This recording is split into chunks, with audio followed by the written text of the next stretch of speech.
Hey everyone, my name is Lauro, and today I'm going to be asking the question, how does a 5-year-old camera hold up in 2025? Well, I will be answering that question now as I have exclusively been using the Sony A7C for about a year now, and it just begs the question again, how does it hold up today?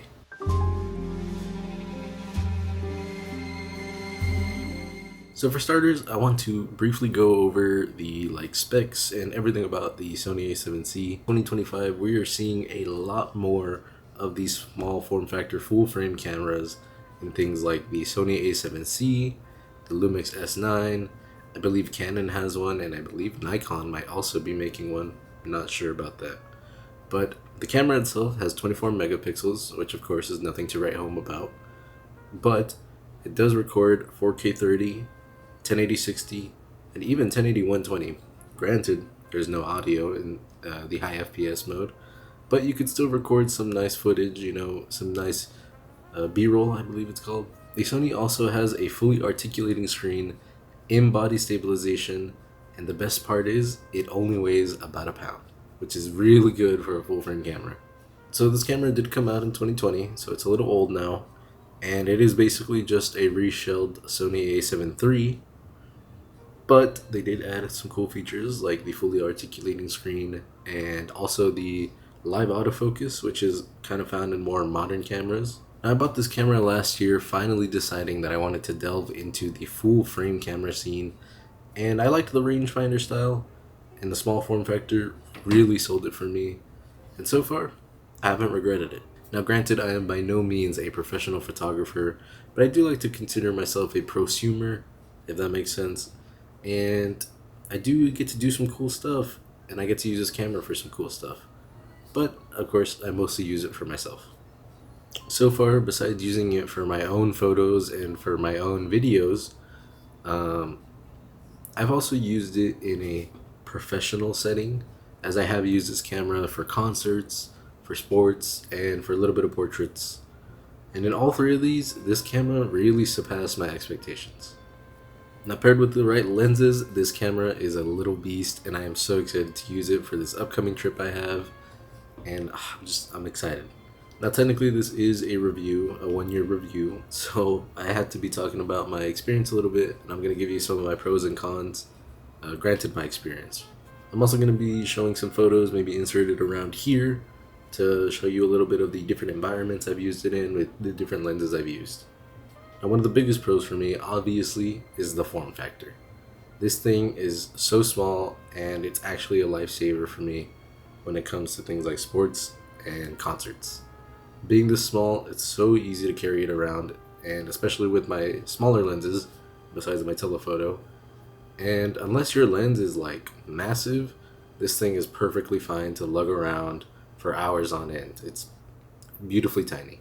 Now, the next pro is the fact that it is full frame, and I know people are always talking about how well, full frame's the best, full frame's the best, and while I agree to a certain extent, I don't think it's absolutely necessary to have a full frame camera, but I will admit the pros are there. I mean, low light is great, you can use high ISO with low noise, and you can't really do that with other cameras without having to reduce noise post, but it is a nice thing. Another pro I wanted to mention is the ease of use. Now, a lot of people think that Sonys are hard to use, especially older Sonys with the older menus, but I really don't think that this camera is as hard as people make it out to be. I mean, the menus are a little complicated, but if you're not really playing around with all that, if you're just solely focusing on using this camera in manual or whatever priority mode, the dials and the buttons are perfectly fine, and they work well for me. And I mean, also just this camera just being so small, again, it just makes it so easy to use this camera. Of course, the lightweight and the fully articulating screen also help to be able to get a perfect shot. Maybe you need to get into an uncomfortable position to get that shot. A lot of photographers know what I'm talking about, and this is perfect for that. Finally, the last pro I want to talk about, and probably the most important one, is the price. Now, it's not budget by any means, but when you consider the price of other full frame cameras, this thing is a bargain. Personally, I got mine at my local camera store used for about 1,050, right? And luckily, my store was having a tax-free sale, so I walked away with it for 1050, right? And even if you're okay with pre-owned, right, you can get this thing on MPB for about 1100 to 1200, body only. And even then, I still think that this camera is a steal considering the prices of other full frame body cameras.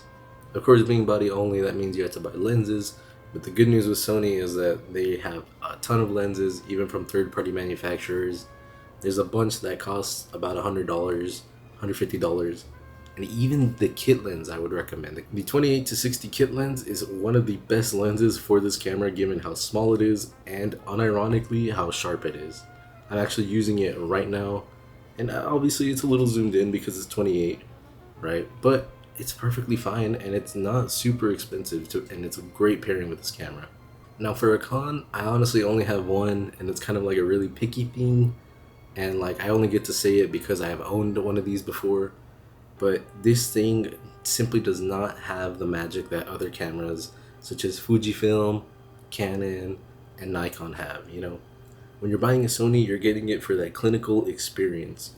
You're getting it for the reliability, the clinical experience. This thing is not gonna fail me.